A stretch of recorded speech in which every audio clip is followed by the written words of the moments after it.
นึงด้วยจากเฮียนทางประธานเนาะประธานแล้วก็ท่านห้องท่านผู้จัดการแล้วก็ผู้บริหารทุกท่านรวมทั้งสมาชิกแบบนักเรียนเนาะนักเรียนบริษัทพัสโกของเราเนาะวันนี้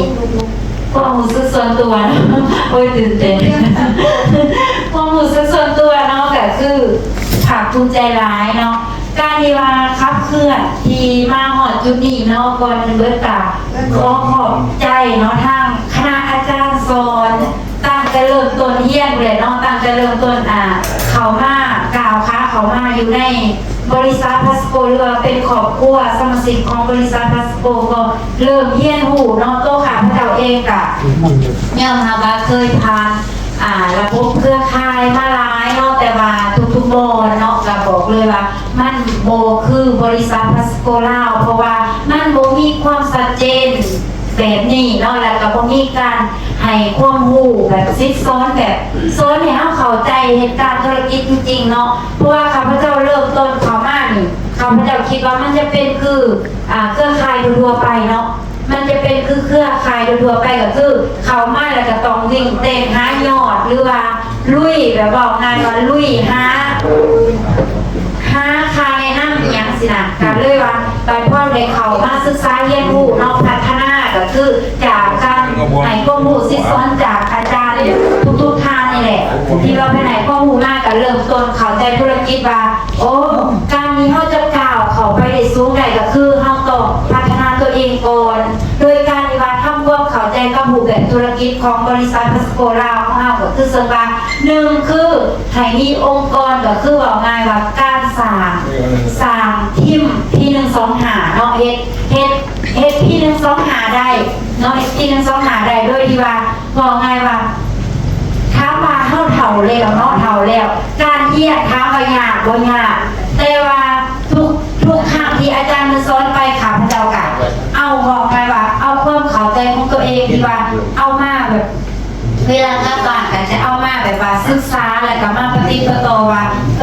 เซบาพวกของเพิ่นก็คือเขาเริ่มอยากใช้เนาะเขาเริ่มอยากใช้บอกไงว่า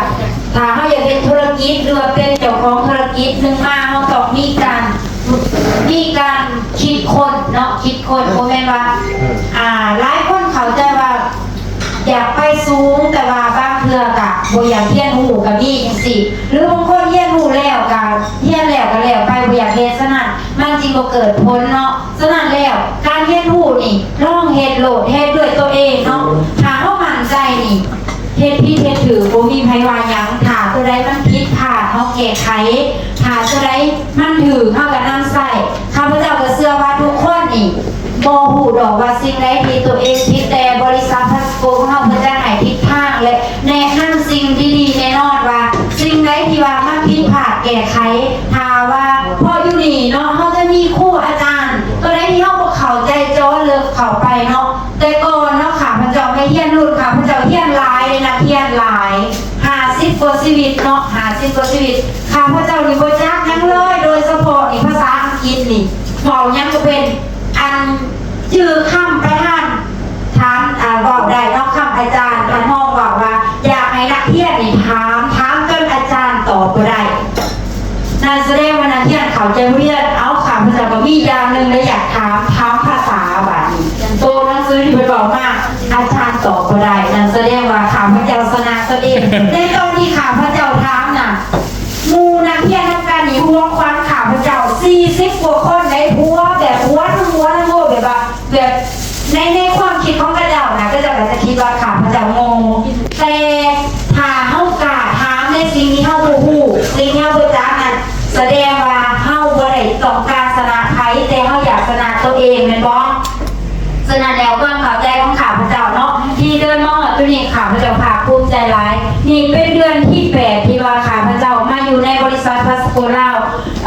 ข้าพเจ้าก็ก็ถือว่าภูมิใจร้ายเนาะที่ว่ากล่าวเขามาถึงขันจุดที่ว่าได้เป็นผู้บริหารเนาะสนั่นแล้ว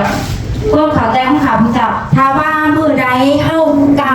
ทุกคนมีความสามารถกันทั้งนั้นเนาะทุกคนเก่งในรูปแบบของตัวเองแต่เพียงแต่ว่าเฮาบ่กล้าเอามันนำออกมาใส่เท่านั้นเนาะฉะนั้นแล้วฝากถึงนี่ข้าพเจ้าเชื่อนะว่านักเรียน4ท่าน มแรก10ปลายค่ะพระเจ้าเห็นรุ่นนี่เนาะ